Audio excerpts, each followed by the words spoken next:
Welcome to Mentoring Moments. Mentoring Moments is a sub-series of the E-commerce Edge podcast. It is composed of clips taken from Jason's one-to-one and group mentorship sessions. Mr. Shamir DUVERSEAU from Smart Panda Labs, welcome to the E-commerce Edge podcast with me, Jason Greenwood. Thank you so much for having me. I'm looking forward to it. Awesome to have you along for the ride today. And you are based out of sunny Orlando, Florida, right?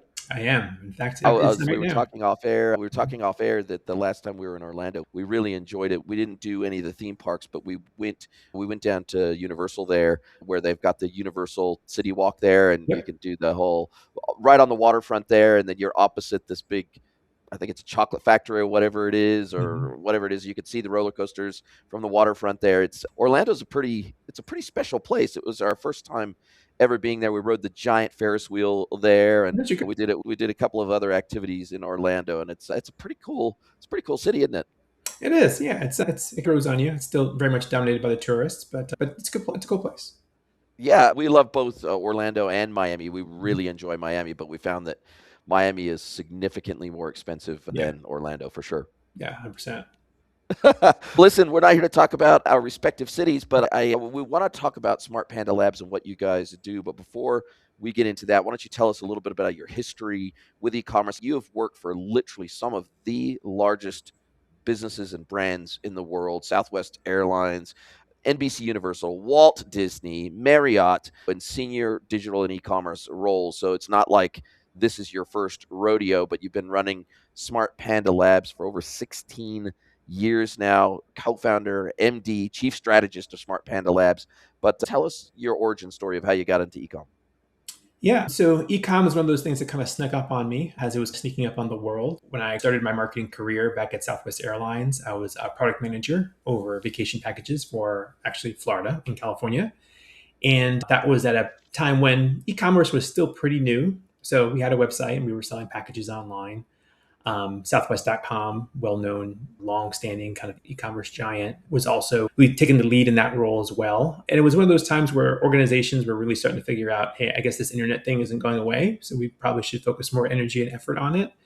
So by the time I moved over to Universal, I was there for about maybe 6 months working with e-com partners like Expedia and Travelocity and those guys. And they said, hey, we want to give more attention to our e-commerce. So they moved me over to work on what was then called the interactive marketing team. We revamped the website and brought in web analytics and started A/B testing and all that kind of fun stuff for parks and resorts there for Universal. And then from there, I ended up working with online at Parks and Resorts for Disney, and then on to Marriott and building up the team there for their vacation clubs. And eventually, after doing that for a while and seeing the pains of companies getting on track with technology and getting that mix between marketing and technology that sometimes can be pretty painful, I ended up starting Smart Panda Labs to help organizations do that themselves. I love that. Eating your own dog food, scratching an itch, seeing the problem firsthand, not as a theorist, but as a doist, and then building something uniquely fit for purpose based on that. Pretty cool. And as I understand it, in all transparency, we've never done a project together. I've never worked with Smart Panda Labs, so I have to go with what's on the website. But as I understand it, you're not just a services provider or an agency, but you also provide a tech underpinning, a SaaS tech underpinning that helps drive all of this data collection, data analysis, smart decision making, and then what ultimately ends up in a more improved post-purchase experience for the customer. So why don't you walk me through the whole evolution of Smart Panda Labs, what you do, how you do it, what makes you special?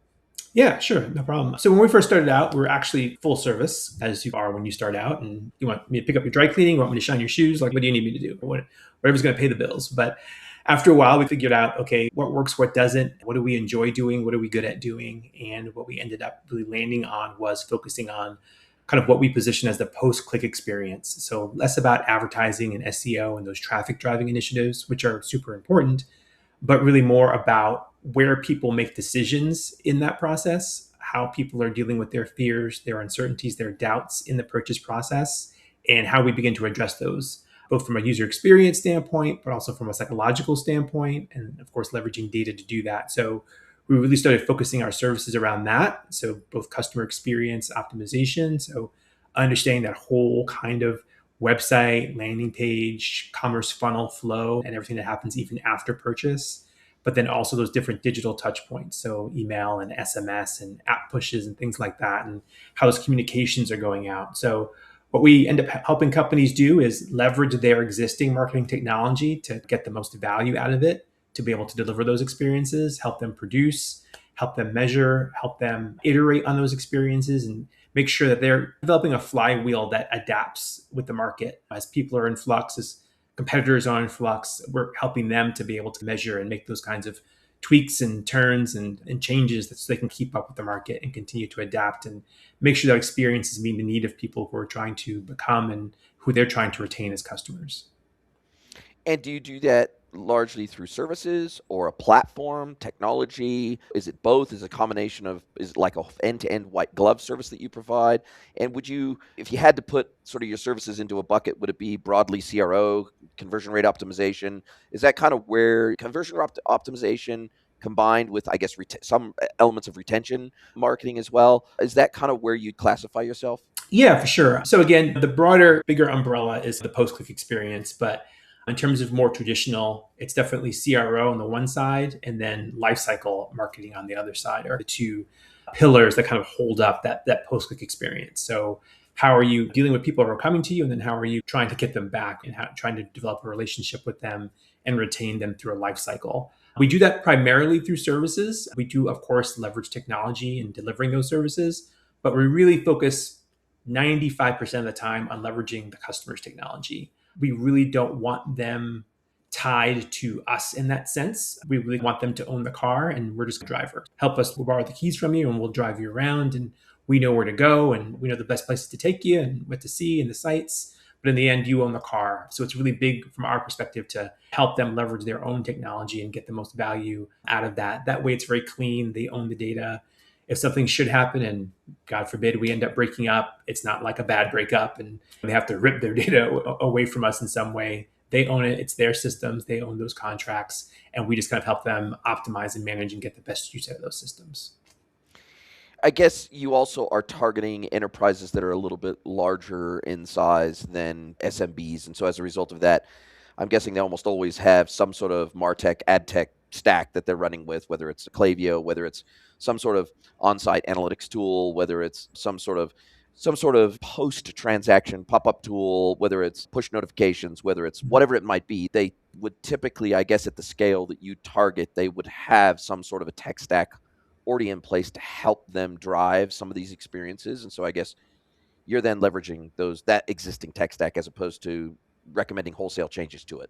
Exactly. I'd probably say, honestly, half the time we leverage what's already there. And then the other half of the time, maybe there's things they want to do and they don't fully understand the technology necessary to do it. So we have to help them fill in those gaps and say, you have this, but you also need this kind of component. It's going to be critical to do that. Or perhaps we've run into a lot of legacy organizations, so maybe older, kind of old school, more established enterprise companies that have older systems. And because of that, because they have older systems, or perhaps maybe they're using industry built systems that, frankly, sometimes two guys in a garage kind of put together and they said, we're going to build this thing that's just for travel or it's just for real estate or whatever the case is.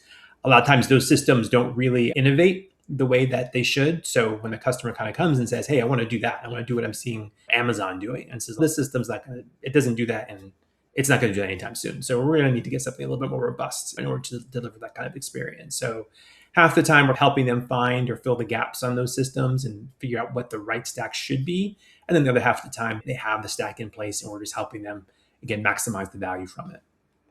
Love it. And when you first go in, what is one of the first things that you guys do? I'm guessing there's some sort of a CRO audit or something like that, or post purchase experience audit or lifecycle marketing audit that you do. You go, okay, cool. We need to know what you're doing today. Mm-hmm. What is working about that today? What is not working about that today? What your key goals and revenue drivers and margin drivers are for your business. And then we can start to put together a more holistic program around this, as opposed to, because what I find is that oftentimes, and look, I don't play in your space, even consulting to B2B enterprises, what we find is that they get, or they can very easily get stuck in a rut, especially if they're a 50, 75, 100-year-old plus business. Mm-hmm. They have a hard time. It's kind of like it's difficult to know what's outside the fishbowl when you're living in the fishbowl, Yeah. right? So it's one of those things where businesses do get stuck in a rut. Hmm. People within these businesses get stuck in a rut. They Yep. know what they know. They might know their industry super well.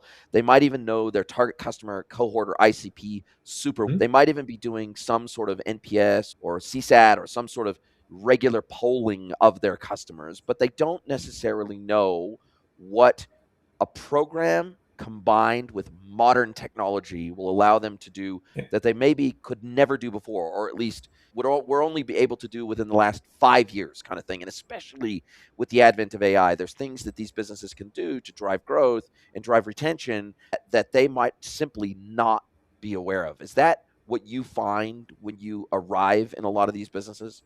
Absolutely. And you think about it, right? And this is no different B2C, B2B, and I'm sure what you've run into over your career.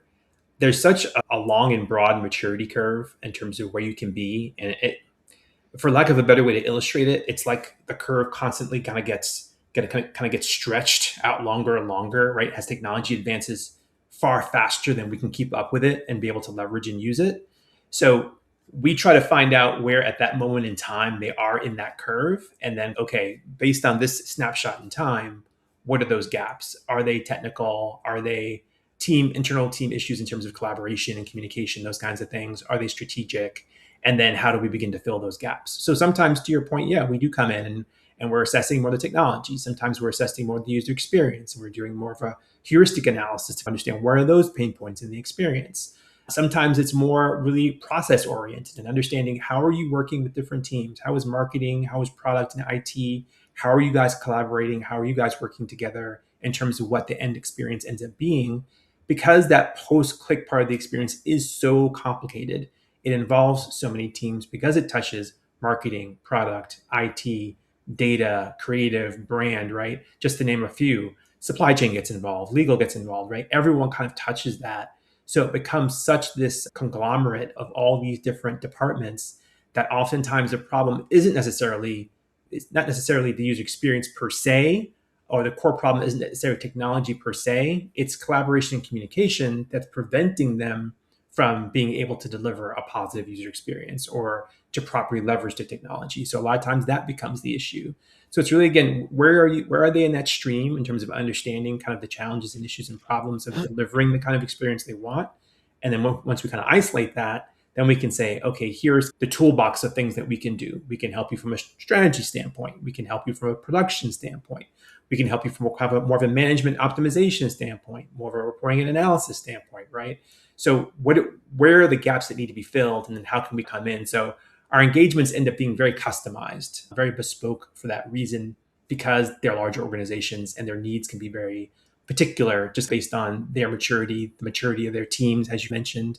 Sometimes it's about the people and maybe they're stuck in their ways and they've been there a long time, just like you alluded to. So we have to be very bespoke in terms of understanding exactly how can we help them to establish a good foundation and baseline, and then have something they can begin to build on and move forward with.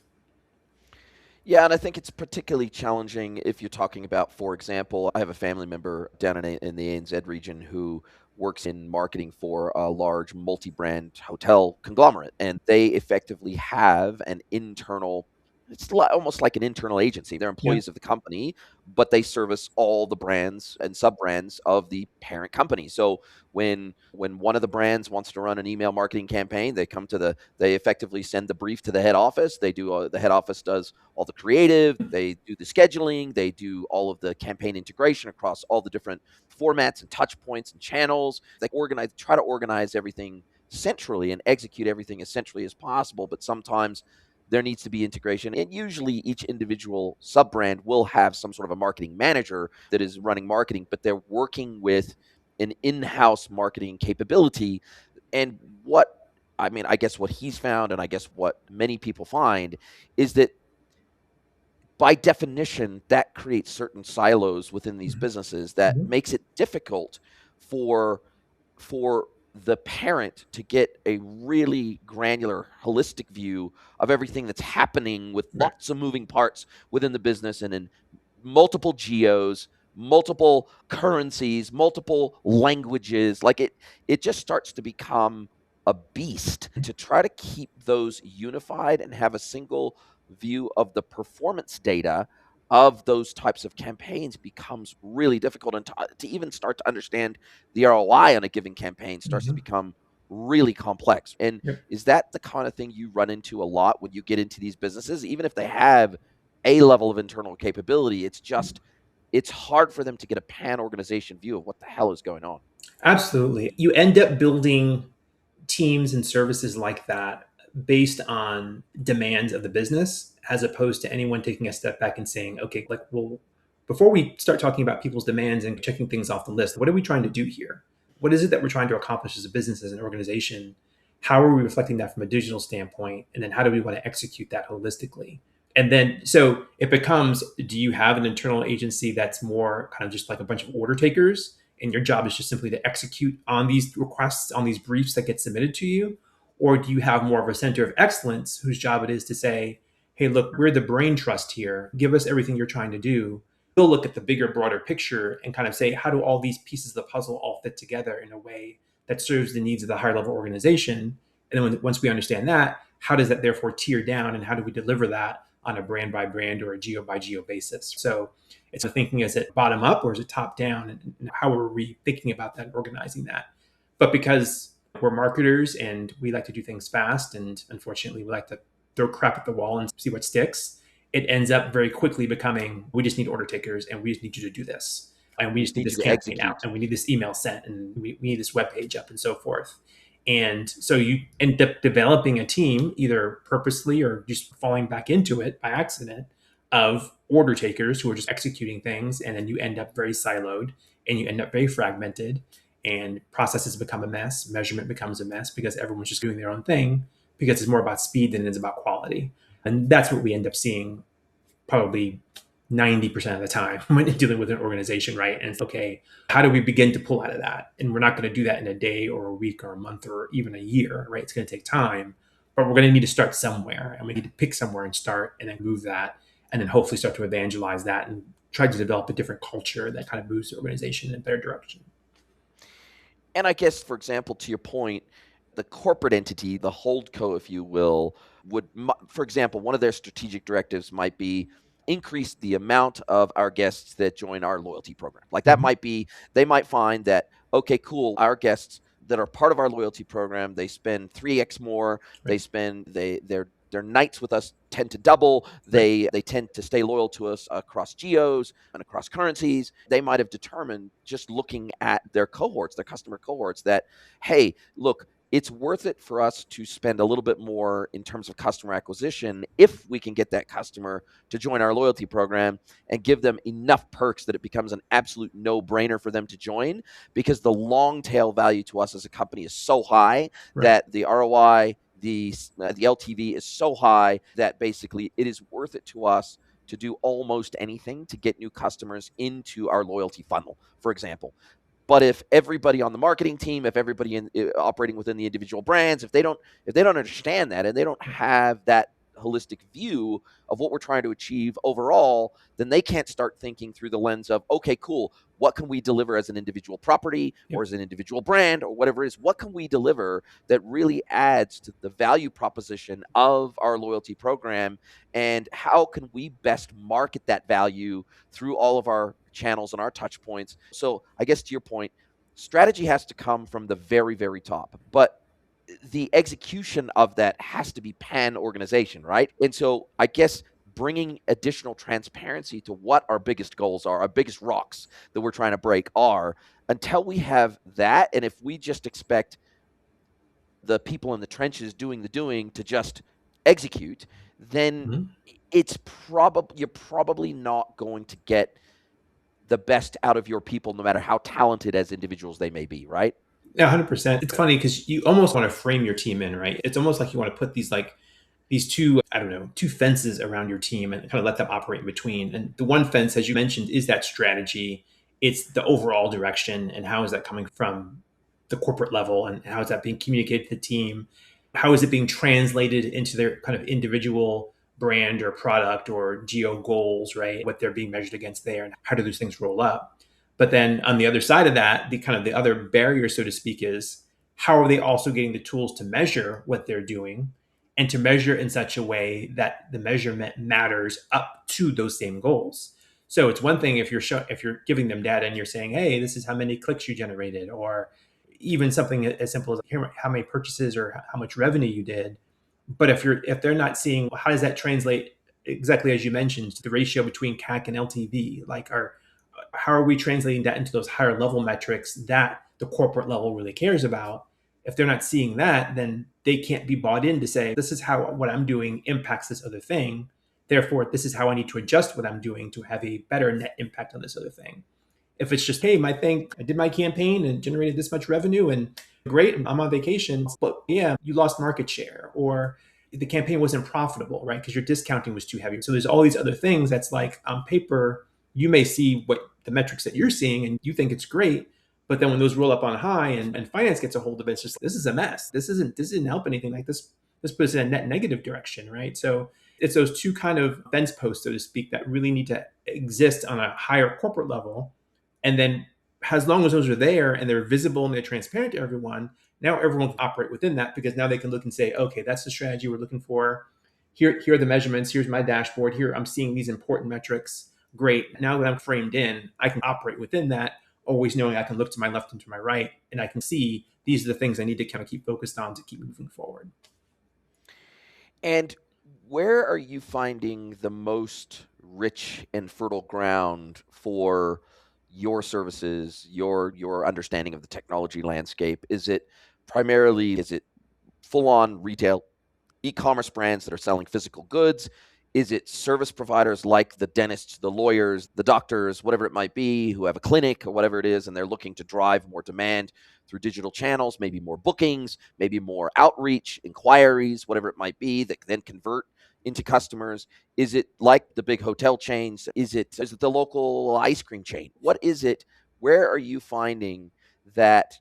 Because at the end of the day, even if they don't do direct e-commerce, meaning they're not selling a physical good online Mm-hmm. through a Shopify shopping cart, for example, Yep. there still is this idea that we're trying to get them to take some form of an action, right? When they hit our website, what is the most valuable action we can encourage a customer to take or a prospect to take when they hit our website or our digital property or our social media properties or whatever it might be that Mm-hmm. we're trying to optimize?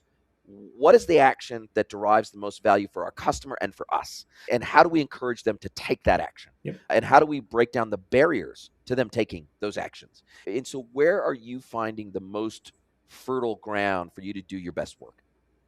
Yeah, I'm not sure it's the most fertile ground per se, as much as it's just the ground that we've found and we're comfortable in, and probably biased by our own experiences and things that we've done in our corporate lives. But we spend a lot of time with high consideration products and services, right? So things where there's a bit more emotional and financial risk. So things like travel, real estate, healthcare, education, right? Where there's longer buying cycles, usually maybe multiple people involved in the family. So it's not just the husband or the wife as an individual, but maybe jointly making that decision because there's more money involved. So there's a lot more emotion involved in the decision than perhaps something that's a little bit more of an impulse buy. That quick buy on Amazon, which we've all probably done. We bought something in Amazon in 60 seconds. It's like driving to a place you go to every day and like you got there unconsciously. Like we've all purchased on Amazon unconsciously because it's just so easy and you throw away $40 without breaking a sweat, right? But all of a sudden when you're buying something and it's $4,000, that's a whole kind of a different thing. It's a different beast. And all of a sudden things kind of slow down a bit, right? There's a lot more uncertainty and fear in that decision. So we found a lot of work in that space because it does take longer and it is a little bit more complicated to track. And because, as you alluded to, some of those purchases don't take place on the website. It's not necessarily a take out my credit card, I'm going to buy here.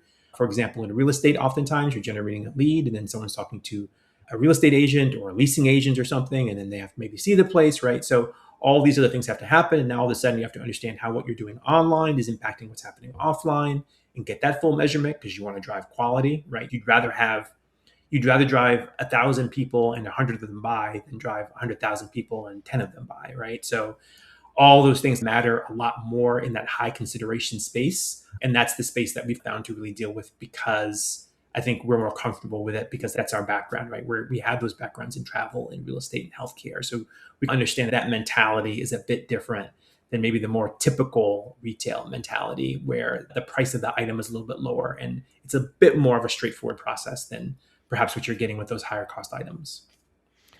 Yeah, obviously, if your AOV is $100 or $150, that is a very different proposition than if your AOV is 10,000, right? Or 100,000 or half a million or whatever it is. And Yep. so, as you go up the AOV scale, the consideration becomes harder and becomes greater. Yep. The moats that people are trying to build around their services or their products become greater. And so, therefore, how do you get people even into that funnel to begin with? But how are you finding, and I know you are working primarily in post click, meaning after people arrive at the web property or the digital presence. Mm-hmm. But how are you guys dealing with the fact that traditional search is dying pretty quickly? It's not going to go anytime soon, but it's certainly, even just me looking at my Clarity data, I'm seeing ChatGPT and Gemini and Grok and Claude and all of the LLM platforms, the answer engine platforms.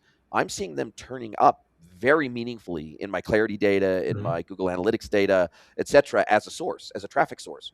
Now, what that ultimately means is the type of information I'm needing to provide to these answer engines is quite different to, and even my clients, what the type of information they have to be able to, and the formats they need to be able to provide that information in to the answer engines is very different because it's conversational. It's a Mm-hmm. very different type of data structure and data set that is required by those engines versus a traditional Google search, which is, hey, let's find the website that's most relevant and let's point them there. Yeah. And then they can do their own research from there moving forward. Yeah. We're creating fully formulated, fully composed answers through these answer engines. And if your information is not provided in a way that these engines have the right context around your Mm-hmm. product, your service, your data, that makes it very difficult for them to include you in the responses. And I'm constantly worried about that, even because I'm a services provider. Yes, my customers subscribe through my website, but they have to know about me. They have to trust me. They have to understand the services that I provide and how I provide them. And oftentimes, customers are now doing a level of deep research before they ever get to your web property that is historically unheard of.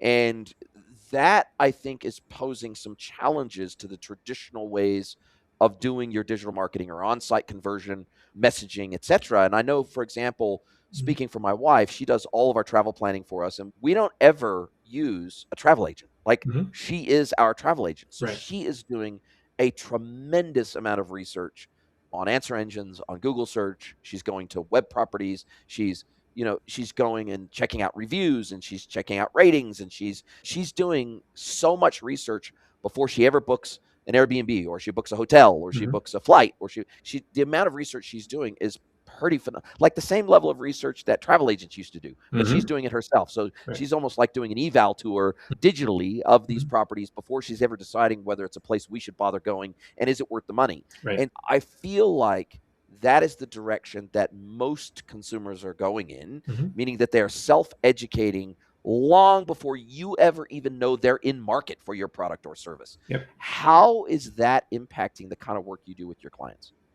It's impacting it pretty significantly. And I say that in a good way because it's forcing a greater focus on the area of space where we try to get people to focus. I think traditionally, to your point, marketing has been about acquisition and SEO has been about how do we rank higher so that we drive more traffic. Um, and that's all well and good, and that's important. You're trying to do the right thing for the wrong reason, so to speak. And marketing has gotten stuck in that a bit. So it becomes, okay, how are we driving traffic? And then they're going to go to this website and then they're going to buy. And it's just, okay, like you skipped over arguably the most important part, arguably the place where people spend most of their time, which is like on your website trying to decide, am I going to go through this process? Is this what I'm looking for? Especially if it's a higher consideration item. So because of so much of that information is now being extracted and reasoned upon and surfaced on AI, you've got two issues, right? So one is around engine optimization, as you mentioned. So how are you doing the AEO kind of work and GEO kind of work to make sure that those engines are understanding exactly who you are, the value that you bring to the market, and then being able to translate that in such a way that people can see that.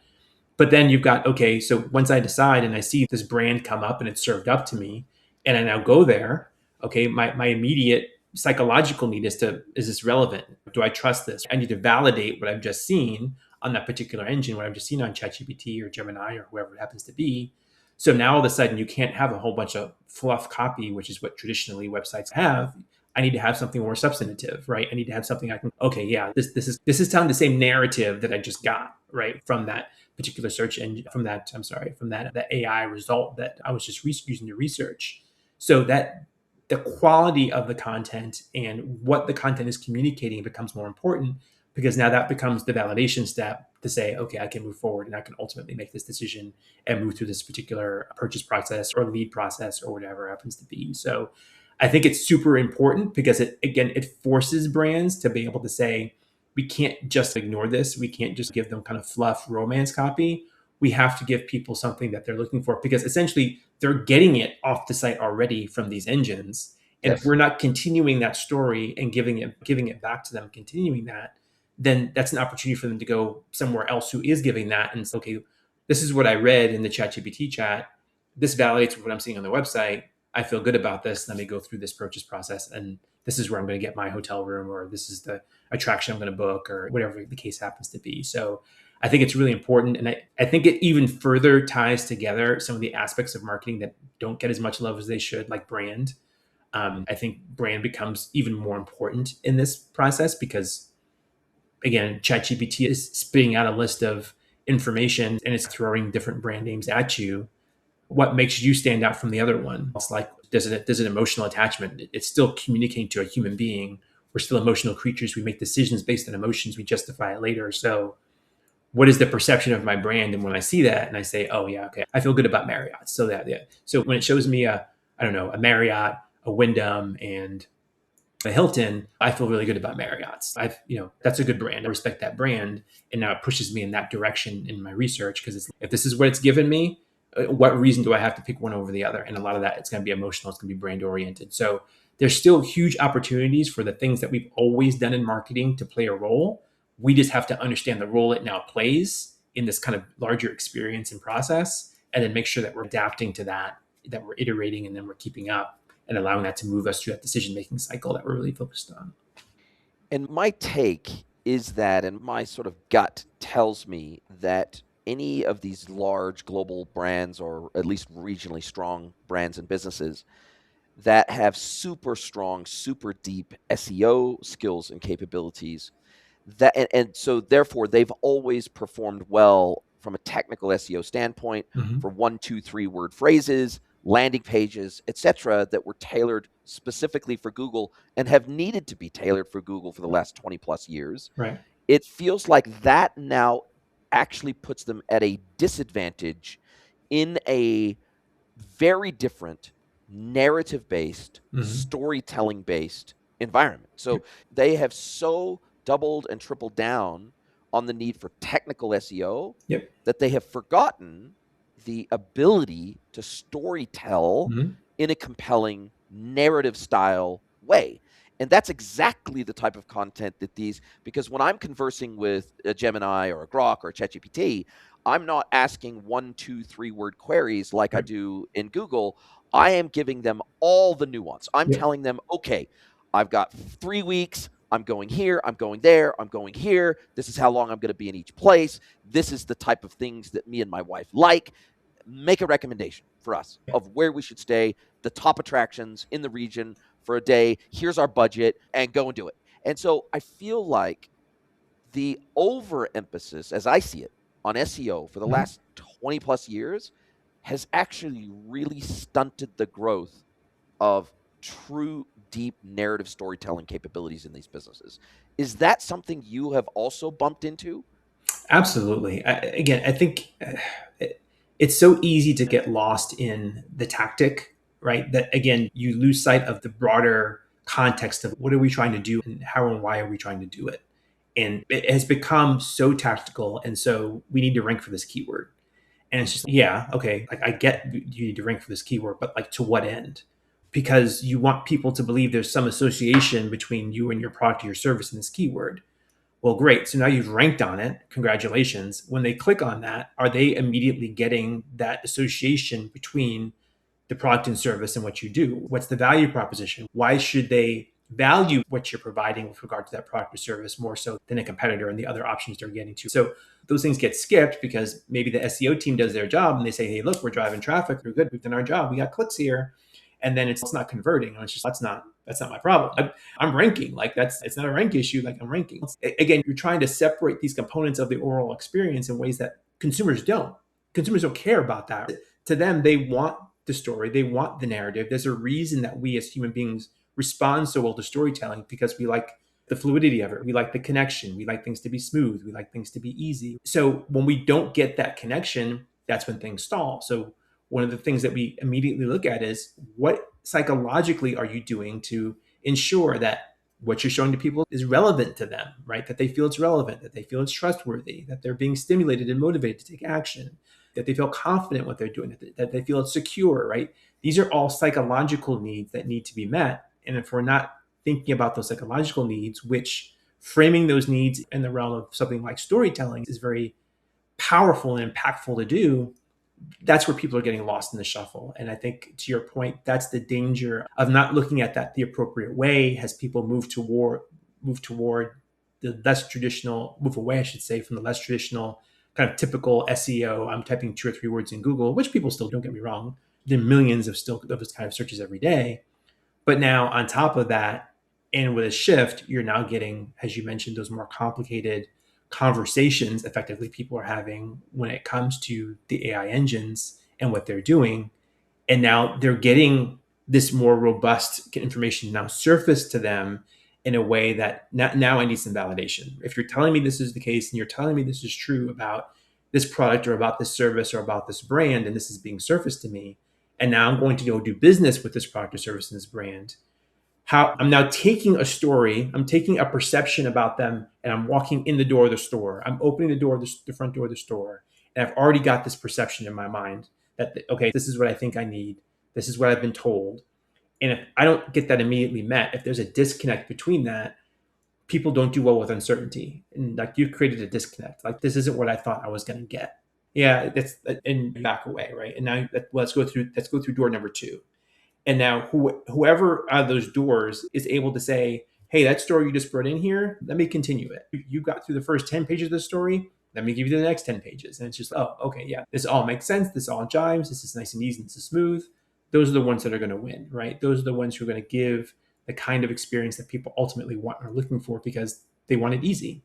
And we live in a world where the consumer, over the past, call it the last 30 years or so, since the real significant advent of the internet, it has empowered the consumer in a way that the consumer has never had power in the history of man. You and I probably both grew up in a time where, when our parents went to the store to go buy something, it was the sales guy, and it was their word for it. You go into a Sears or a Kmart or something, and they're going to buy, I don't know, a dishwasher or a washing machine. Whatever the dude said about it, then that was it. If he said this is the better model, and that's all you had to go on. You didn't have anything to go on. There was no internet to go search and compare. That didn't happen. And then you counted the internet come into play, and organizations had to shift, and a lot of organizations didn't. And we don't talk about Sears and Kmart anymore, do we? Because they didn't adapt. So now we have this whole huge other thing where on the internet, you had to do your own digging, and you had to hop from website to website, and you had to do all your Google searches, and you had to dig into the websites and try to extract as much information as possible. Now comes the advent of AI, and it's just, no, you go to one website, and you have a conversation on that website, and it looks at the whole internet and brings it all to you in a very conversational, very easy way for you to now absorb. So now, even more, the consumer has taken on this greater power and greater control over what's going to happen. Now we come to that next shift. Again, what are brands, what are organizations going to do to shift and adapt to that? Because those that don't shift and adapt are going to be buried right next to Sears and Kmart and those brands who didn't do 10, 20 years ago when they should have. So I think it's something that we see a lot, and it's an interesting place to be. It's interesting to see how it's going to turn out, because as fast as the internet grew on us, AI is growing that much faster. That curve and how it's constantly shifting, it's moving faster than we can keep up with it. And it's going to be interesting to see how this all kind of plays out as the market continues to shift. And I think that a lot of these, I'm sticking with the hotel narrative only because we started down that path, but Sure. this is true of all businesses. But I find that specifically for hotels, service providers, etc., they have not realized yet in the main, that I can tell, that they've lost control of the narrative. For example, I'll give you an example. So we oftentimes will book based on photos of the rooms that we're looking at buying. And then we get there, and I would say greater than 50% of the time, the photos were not representative of what we actually experienced once we arrived. They used fisheye lenses, they had perfect lighting, they had things showing in the room that weren't actually available when we got there. The room looked much older and much more dated than what the photos were. Maybe the photos were a decade old and when the room was new. And we didn't have the ability on the website to do a virtual walkthrough or a video walkthrough, or there was no video introduction to the property or a walkthrough of the amenities or anything like that. But yet people are talking about those properties and those experiences in places like Reddit and places that are off the outside the website. They're putting reviews into Google reviews. They're putting reviews into all sorts of different platforms. And the GEO engines, the LLMs, are sucking up all of this data from all sources from across the internet. And so when we get a response back from, say, Gemini, it'll say there have been some concerns by people that this property is a little bit dated and it's a little bit tired looking. When they arrived, it maybe wasn't up to the standard that what was sold to them or what they expected, especially based on the price point. So I think a lot of vendors, broadly speaking, products, services, doesn't really matter. They don't realize that they have completely lost control of the narrative. And if the narrative doesn't match, the narrative that they're putting out there doesn't match the reality of what they are delivering, their customers or their prospects will take that conversation off platform and put it into platforms where they have zero control and they have zero say, and they can't dictate the narrative on those platforms. And so how are you helping your customers to understand that dramatic shift, that you've lost control of the narrative? There's a disconnect between what and how you're selling your thing and the experience your customers have once they buy the thing. That is going to kill you deader than dead, like yesterday. And so that old way of selling, of being able to control the narrative in a Google search and then have people come to your website, or maybe having somebody go to hotels.com or whatever it is and maybe seeing the odd review of you, but you could control that and you could take down, you had some control over the reviews that got shown based on star rating or based on whether it was, whether you felt it was a competitor trying to slander you or whatever it was. You could control the narrative in a lot of the channels that you participated in. But nowadays, you have almost zero control other than to live up to the standard that you set for yourself and that you communicate to your customer. Unless you're living up to that consistently, you are screwed.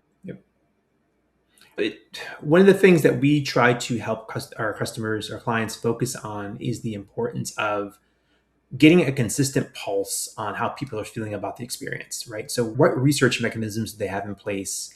And I don't mean like doing a 50-page survey that you do once every 5 years. I mean asking like 3 to 5 questions just constantly on the website or via email communications or even via SMS or whatever the case is.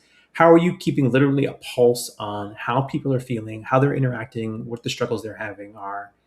And you combine that more qualitative information with the more quantitative information, like what you're seeing in your analytics and what you're seeing in session recordings.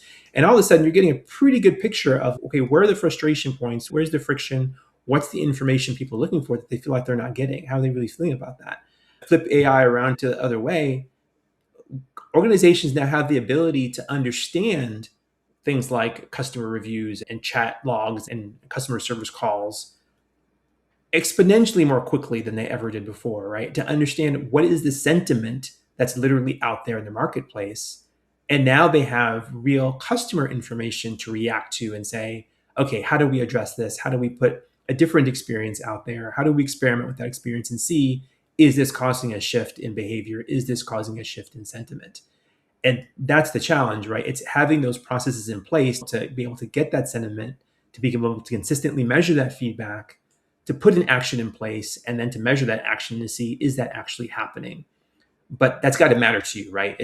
That's the key. That's where it starts. Just culturally speaking, from an organizational standpoint, you have to realize you're not in the driver's seat anymore. The customer is in a more significant way than they ever have been. So let's hear from the driver. Let's hear what they're saying. Let's hear what they're feeling. And let's make our decision actions based on that and not maybe based on the way we did 10 or 20 or 30 years ago, where it was, what's the narrative and what's the story we want to tell? Because it's not communications about What are you trying to communicate, and what has the person interpreted from what you're saying to them, right? That's true communication. And in marketing, that should be our job. And really, that always has on paper been our job. Maybe that's what they teach us in school. But in practice, that's not what marketing has been for most of its history. It's really about, I'm going to tell you what it is that you're going to believe and you're going to think. That's been the majority of kind of modern marketing. It's the story that we're putting before you, and therefore that is what you're going to believe, period. End of Yes. story. Let's move on. And that's just not the way it is anymore. I'm not sure it's ever going to be that again. So how are we adapting to that? That's where we're helping people to see, look, you're going to need to get a consistent pulse on what's happening here, so that your ear is constantly the floor. You're getting a vibe and a feel, and then you're able to make decisions and tweaks based on that vibe. And it's going to be in constant flux. So you've got to constantly have that ear to the floor, because you're going to be shifting and checking and jiving the whole way, because the market's in constant flux.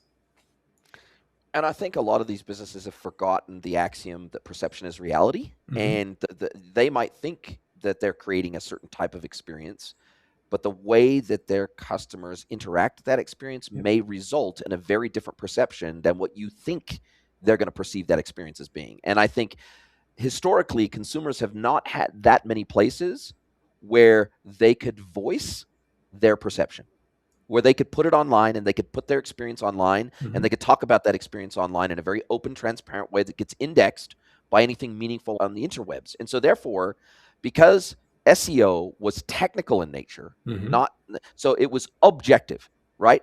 But so much of customer experience is subjective. Yeah. And so therefore we have to be able to influence the subjective experience they have with us in a positive way over time. That is totally different to objectively, do I rank for these three keywords or these phrases? Okay, I might rank for those phrases, but perception is reality of our consumer. And so the reality is, if we're not, and I guess my question to you is, how often do you arrive at brands that even once a week or once a month are querying the major answer engines out there, the major LLMs out there, for keywords or phrases or questions around their industry, around their brand, around perceptions out there? How are we perceived? If a visitor was coming to our city, our town, our region, and they were looking for this and they were looking for this price range, what types of pretend that they were a consumer looking for a place to stay, for example, and ask the same kind of questions that a consumer would typically ask. I just get the sense that I know I'm repeating myself a little bit here, but we have so trained our teams to be so technical in nature and so tactical in nature that now all of a sudden the more subjective perception is reality aspect of marketing, that is a hard thing to teach. So in other words, empathy is a hard thing to teach. Just across the board, empathy is a hard thing to teach. But I think brands now need to be more empathetic than ever before, because I tell you, the answer engines are going to make the person putting in the query feel like the answer engine has empathy for them. So if you don't have empathy for them and you're not communicating that in a way that the answer engines can convey to the consumer that might be in market for your product or service, then you're either going to get skipped altogether, or there's going to be such a disconnect between the answer the engine gives and the experience they have when they get to your property or whatever it is, or buy your product or your service or whatever it is, that they'll never come back again. And then that becomes a negative doom loop, because now they put their experience online somewhere. Yep. Whether it's a YouTube, I'm seeing YouTube shorts of people, they're putting just on their own personal YouTube channel saying, oh, I went to this property. It was absolute crap. I had a terrible experience. I got overcharged. I found that when I went to the restaurant, they had added a service charge that I didn't even know about. Like, the age of the consumer empowerment it's just about as good as it's ever been, I guess, is the key here. And the thing is, as human beings, all of us, right, we carry our biases into everything that we do. And the consumer carries their biases in, and the marketers, the people who are at the business, they carry their biases in too. And unfortunately, the biases of the consumer win, because they're the ones spending money. They're the ones with the credit cards trying to do that. But if you don't recognize that and yield to that, you come into a place where they should understand this. They should understand. Of course they understand. I understand it. And it's just, that's not what the data is saying. That's not what the experience is saying. That's not what the research is saying. That's not what we saw in our usability testing or whatever the case is. And I still see it time and again where people will be like, that's wrong. I'm right. Like people get it. And all evidence to the contrary. No, they don't get it. And until people get past those biases and realize, to your point, they have that level of empathy and saying, this isn't about what I think. This is about what they're telling me. And I'm going to weigh that far more heavily than what I think. Now, of course, we have to put everything through the filter of our business and our goals, our experiences and things like that. And that's completely fine. I don't think neither you nor I are contesting that, right? All we're saying is, though, hey, we've got to start with what is the perception that people have? What are they communicating to us? And then how are we now taking that and using that as the starting point to begin to point us in the right direction to make decisions, as opposed to the way we've traditionally done it, which is I'm going to bring my biases and my experiences, and that's going to be the starting point. And then maybe I'll take some little research and stuff and I'll trim some fat off the edge of it. But in the end, it's still going to be what I think, because that's what I think works and that's what's worked for me, or that's what would work if it was me, or that kind of thing. So it's all about the starting point and how you begin that conversation, that strategy, and that planning that eventually leads to the tactic that eventually leads to the technical implementation of what you're doing. And right now, more times than not, I still believe overall we're still starting at the wrong place. We're starting at the place that we've traditionally started at. I think the more advanced forward thinking brands are starting at a different place. And we can get into ethical debates about this, but there's a reason that, that Meta and Google and those guys make so much money, because they're trying to understand people and what people are thinking and what people are doing, and then they're building their algorithms based on that. And that's why they're so effective, and that's why they're so good at what they do. Is it ethical? Again, that's probably a whole other episode of this podcast, but that's what they're doing, right? They're starting with the person, and they're dealing with them on a very personal level, and they're driving that experience based on that, as opposed to bringing just a whole bunch of biases and experiences in it. They're saying, hey, look, we're going to build an algorithm that responds to the people and what they're doing, and then adjust itself based on that. And we're going to make that happen in an automated way. And because of that, they're some of literally the largest companies in the world. They literally drive the marketplace. And if you look at all those companies at the top, Amazon and Google and Meta and Apple, right? They're all doing those things. And it's why they dominate the market, because they're starting with the person. Now, sometimes they're starting with that person in order to manipulate them in perhaps a negative way, but they're starting with the person. Whereas when you see those legacy brands, they're starting with the highest paid person in the room. And that's where their story starts. And typically that's where their story's been ending. And that's why they've been dying. So it's really all about that starting point. Again, you can do this obviously in a very ethical, very, very relevant way, in a way that doesn't cause the kind of issues and challenges that perhaps some of those larger companies are having. But at the starting point, the lesson, the principle is still there. And I think that's what's being missed overall in the marketplace. I couldn't agree more. And so if I asked you and I said, if you could sprinkle fairy dust on our industry, the digital space, the e-commerce space, the space you work in, you could change one thing about it at the snap of your fingers, is that what it would be? Would it be that we would start from a place of empathy first? What would be your fairy dust that you'd like to sprinkle on the industry? Absolutely. It would be starting with the feedback that you're getting from your customer, and then building a framework around which you then begin to test different experiences and understand how are then people responding, how as we try to adjust and adapt to that feedback over time, or eventually in real time. That's the world I see. That's the way I see the world going. Again, we can have a whole other conversation about the good and the bad of that. But nonetheless, that's just the world that we see. As much as people complain about privacy, and rightly, and people are concerned about those things, those same people, survey after survey, say they want personalization. They say they want service, right? Because people are inherently selfish. They want to them.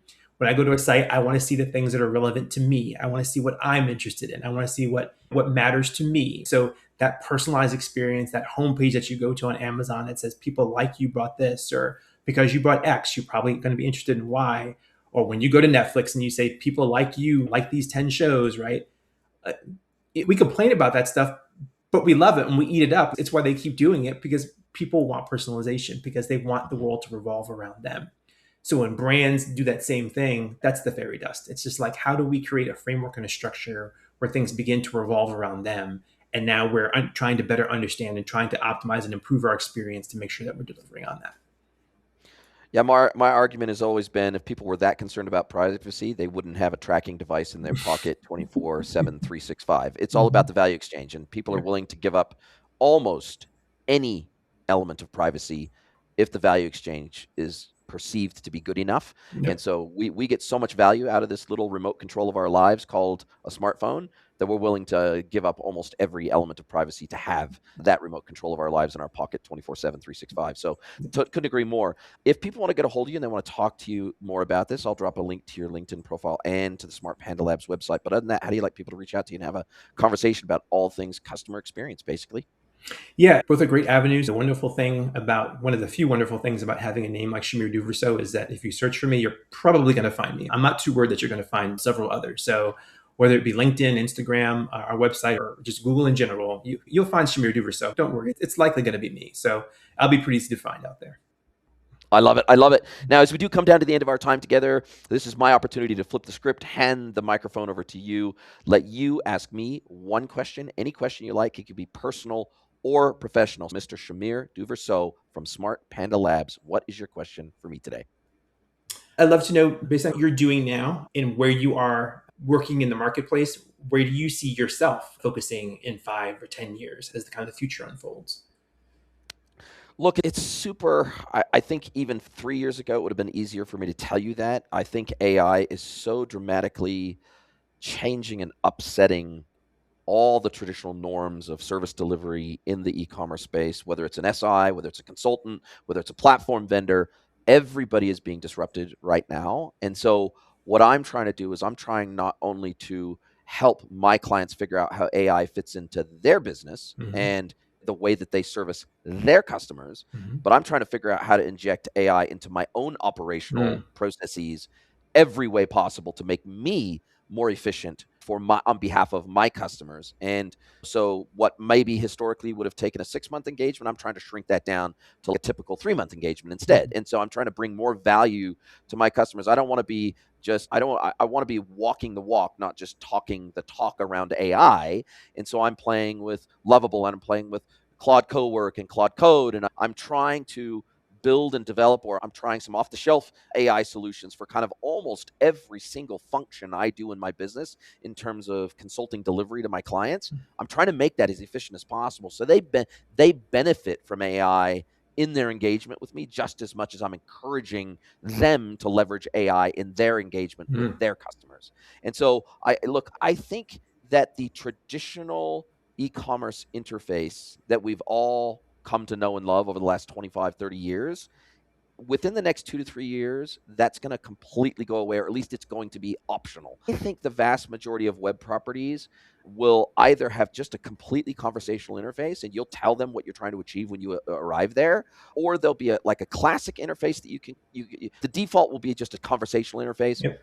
and then you can click on a default or a classic interface that then pops up with the standard navigation and everything else. Mm-hmm. I think we're just in the days gone by of Google training people to query things based on 1, 2, 3 keywords. Mm-hmm. And that's how site search evolved on e-commerce websites today. They mimicked what Google was providing through Yep. Google search. I think the LLMs of today are training people to interact with everything conversationally. And that is going to so fundamentally change the paradigm of the traditional web interface. I see AI completely replacing the web in the not too distant future. Mm-hmm. And I don't know exactly what that shakes out to look like, but I just think that paradigm of the home, category, Mm-hmm. PDP, cart, checkout, I just don't see that paradigm continuing, Yep. or at least being the primary interface that we interact with service providers or vendors out there. I just don't see that being the norm over the next few years. And I see it pretty rapidly moving towards agentically led commerce in Mm-hmm. some way, whether that's an on site agent that's acting more like a concierge and working with you, or an external agent that you bring along for the ride, Yep. or from your LLM of choice. I don't know exactly how that all shakes out, but I just think that we are on the cusp of the biggest change to how people Mm-hmm. interact with the internet since the internet began. And I see it moving so rapidly in that direction. It's pretty wild. And so Mm-hmm. I think I need to adapt the way that I interact with my clients just as fast, or at least maybe I'll be a fast follower. Maybe I won't be at the bleeding edge of all of that, Yeah. like maybe a developer would be, but I need to be a fast follower. Otherwise, I'm doing my clients a disservice in the Mm-hmm. process. And that's where my head's at the moment. And that makes complete sense, and I completely agree. It's funny, probably over the past 12 months, I've heard several people make that same kind of prediction in terms of how it's going to shift and change. And it's just funny, when are we going to reach that tipping point? Because that seems to be what kind of typically happens, right? It's not something that kind of sneaks up on us subtly, but it's all of a sudden, it just things come to a head. And all of a sudden we reach that tipping point and things just dramatically kind of shift and we turn that corner. So I'm very curious to see how that kind of plays itself out. Yeah, couldn't agree more. Listen, this has been a fabulous conversation. I've super appreciated your time, your wisdom, your experience, sharing it with me and my audience. And thank you so much. And I can't wait to speak to you again soon. And I wish you every success with your business and what you're trying to do out there and how you're trying to shift the market towards a more empathetic engagement with their customers. Thank you so much. Thank you so much for the time. And thank you for the chance to be able to speak to your great audience. If you'd like to get mentored by Jason for free, head over to greenwoodconsulting.net, scroll to the bottom of the page, and click Get Mentored by Jason.